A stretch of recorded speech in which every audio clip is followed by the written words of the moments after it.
start with the topic that you wanted to do today. I told you you can tee this one up because it's your topic. It's your team. Yeah, as the resident Michigan State basketball fan that needs to talk about other teams in the Big Ten, there's a team I feel like we haven't talked about enough, and that's the Michigan basketball team. Mm. Now, saw this comment or this thought came because one, we haven't talked about them, but two, I was also looking at a chart yesterday, and I'm sorry that I can't give someone the proper credit for it. I can't believe who I think it might have been Coy who posted it in the Discord, but it was a conference ranking of like strength of schedule for teams in each conference. And I believe that Michigan just edged out as like the second hardest schedule, I believe, in the Big Ten. That might be wrong, and I might get, cooked for that. But what I wanted to say is that I'm looking at Michigan's schedule because it had me bringing it up and it had me thinking about it. Should it not be the expectation that this Michigan team makes the tournament? And are there those expectations this year and I'm just not seeing it? Or because I haven't like firmly heard you say like this Michigan basketball team is a tournament team. So I kind of just want to get your thoughts on that. I don't know if they are a tournament team. I'm not going to put that weight on them and say they should be. I don't know. I got to see it before I know. I think like a week into the season, I can give you an answer on that. But there's too many unknowns.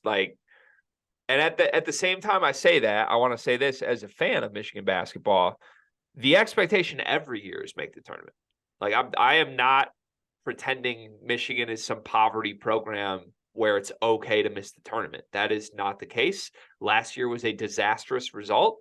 And if they miss the tournament again this season, it's time to have serious conversations about Juwan Howard. In fact, I would go so far as to say if they miss the tournament then this year, it's probably time to part ways with Juwan Howard. That's the type of pressure that's on him this year. And he's not even there right now, which makes it incredibly difficult. Like he's straight up not there. The man had a heart aneurysm. So like we're down bad. The odds are against Michigan basketball this year. That's a fact. That's why you won't hear me come on here and look the camera in the eyes and do what Indiana fans are doing, which is like, we're way better than we are supposed to be on paper. Like everybody else is so down. Like I'm not, you don't hear me coming out here being like, Michigan's a tournament team. Why is no one talking about this? There's real concerns. Like we don't know how good Doug is. That's where it all starts for this team. Everything comes back to how good is Doug McDaniel. I'm a huge Doug guy. You know that. I think he is going to be really, really good this year. That's my honest belief. There's definitely a world where he's not. Outside of that, like Kamwa was a fantastic ad. You know what you're getting from Kamwa. I think you know what you're getting from Terrace Reed as well. Like I know he's a quote unquote breakout guy and he's never played a big role, but I think you know you're going to have a very good defensive center anchor type. And I think you're going to have a very limited offensive center. Like I don't think he has anything other than catch and finish. And we have to see. Maybe I'm right. Maybe I'm wrong on that. But like this team is going to be good defensively. They have all the makings of a great defensive team. This team is going to struggle to score unless Doug McDaniel is really, really good individually. And that could happen, might not. But either way, I mean, the Big Ten is wide open enough that you could certainly see a path to them like even sneaking up into like 5-6 range or maybe even higher, to be honest. Like outside of the top two, this conference is wide open.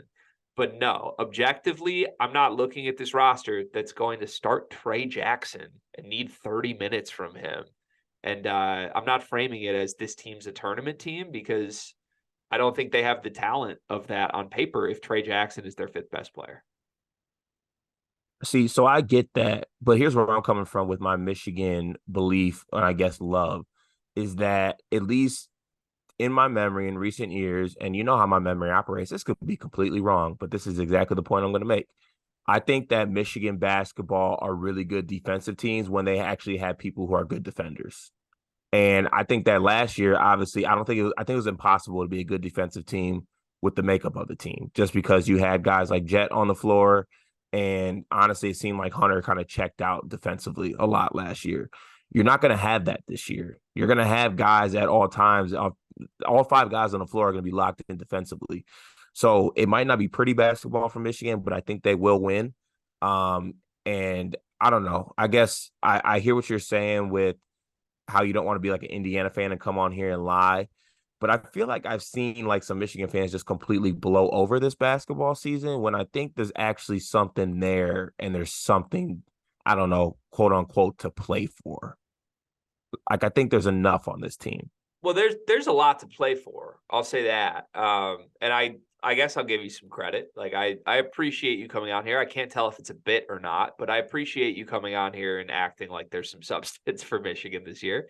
I I'm think saying, that I'm dead ass. I'm dead ass. okay, I appreciate that. I've just never experienced this from you before. Like even when the teams actually had a bunch of talent, you've always really downplayed it. I think sometimes been accurate and like you've given respect where respect is due. I don't mean to say you're a hater, but like I wasn't expecting you to come carry the torch for this team of all teams, right?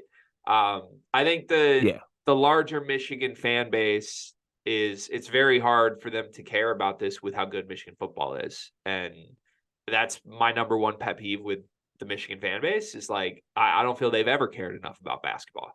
And at the end of the Beeline era, like it probably reached its peak interest as far as Michigan fans go. Right now, when you have a football team that's beaten Ohio State twice, made the college football playoff twice, looks like the best team in the country, and Juwan Howard's not even there, it's kind of hard to get around a team with Doug McDaniel, who nobody even really paid attention to.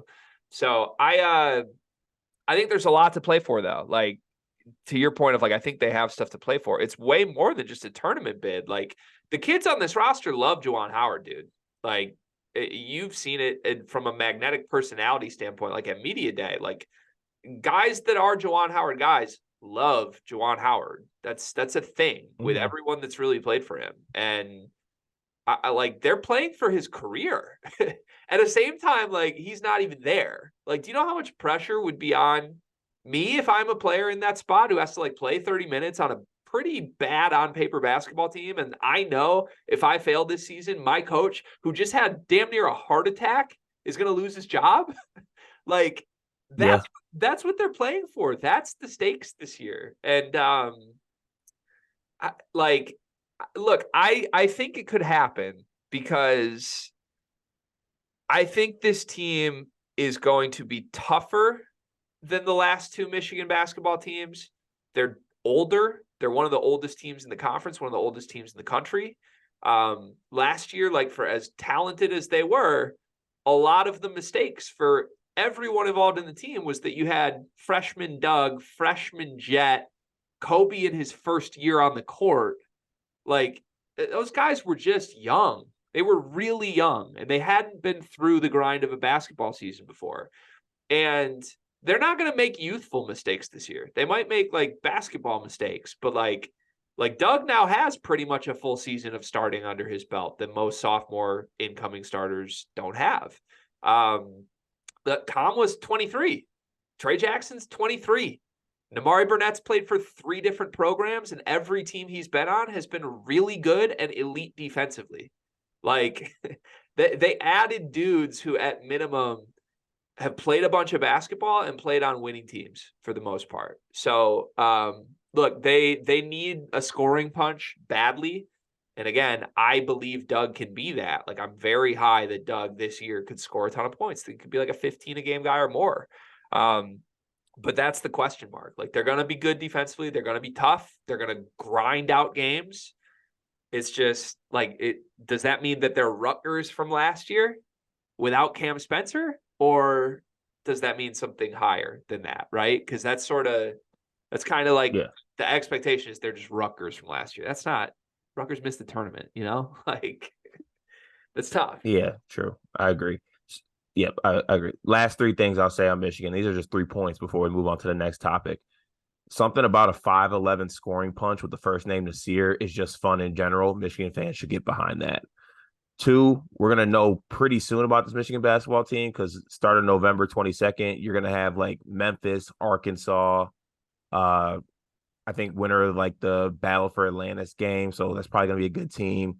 Oregon on the road at Oregon. And then you come back and start with Indiana at home. So like there's going to be a stretch there starting November 22nd to December 5th where I feel like we'll know a lot about this Michigan basketball team. Yeah. So 100%. Wait, did I say my third point? Oh, sorry. I forgot my third point. It's always scary to play a team that, despite where they are talent-wise, plays for their coach. It's true. It's always scary to play that team. It's very scary to play that team. Just And let that that's be known. happening for sure. I want to rattle off quick rumblings because Michigan did hold like an open practice to the media, and the words I would use are there were rumblings, not necessarily takeaways, but rumblings. How empty was Chrysler at this event? Well, I wasn't there, but rumblings that there were there were multiple media sources that I have spoken to that claim they were in the building, and these are the rumblings that I heard. Uh, Again, this is a horrible sign. Back to good or bad, but Terrence Williams has a new shot. That's the starting point of what was seen at Michigan basketball. I did see video of it. His shot is like his form is just completely different, and it actually does look really good. Like they were running like shell stuff, and he was hitting like catch and shoot quick release with a hand in his face, like repeatedly in shell action. Hmm. I've never seen that before. I've only seen him attempt wide open threes. He was like catch and shooting with a hand in his face and hitting, and it looked pretty good. Still skeptical. Don't think that's a good thing for the team, but it's happening. Trey Jackson looks smooth. It like I assumed that the fact that people are talking about Terrence Williams and not Trey Jackson as like a good shooter means something really bad about Trey Jackson. Eye test did not back that up. From what I saw, Trey's shot looked really pure. He had a couple just like catch and finish dunks in transition. I think he'll be all right. I would much rather have him in a backup role, but he looks all right. Terrace Reed has nothing offensively, nothing, but he looks elite defensively. Like he just a black hole at the rim, moves his feet on the perimeter. Like nobody scored on him in any of the footage that I saw at all. Offensively, he didn't even have a post move. Like there's nothing there. All right. Kamwa struggled a little bit from like an alpha scoring guy. And I think that should be the expectation. I think people need to dial back if there's like, oh, he's the fifth best player in the Big Ten, maybe with Kamwa. Not sure I see that. I think this Michigan team will be much better if Doug is the first option and Kamwa is the second option type. And then last thing, Jalen Llewellyn was participating in drills. He wasn't participating in 5-on-5. But I think there's hope that he will be ready for the start of the season. Damari Burnett did not play in this. I was told it was something minor, but he was not on the court. So he is kind of the one question mark that we haven't seen still. So there's your Michigan rumblings heading into the season.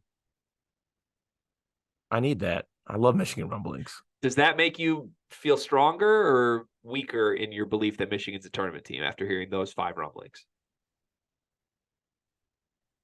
So a little good or bad little spinoff here. Yeah, just a quick one. Good. Yeah, makes me feel. It makes me feel good about it. Yeah. Okay, it makes me feel worse because Doug McDaniel wasn't mentioned, and there wasn't much that I saw from Doug. So let's just move on. Probably got lost in the shuffle, little guy.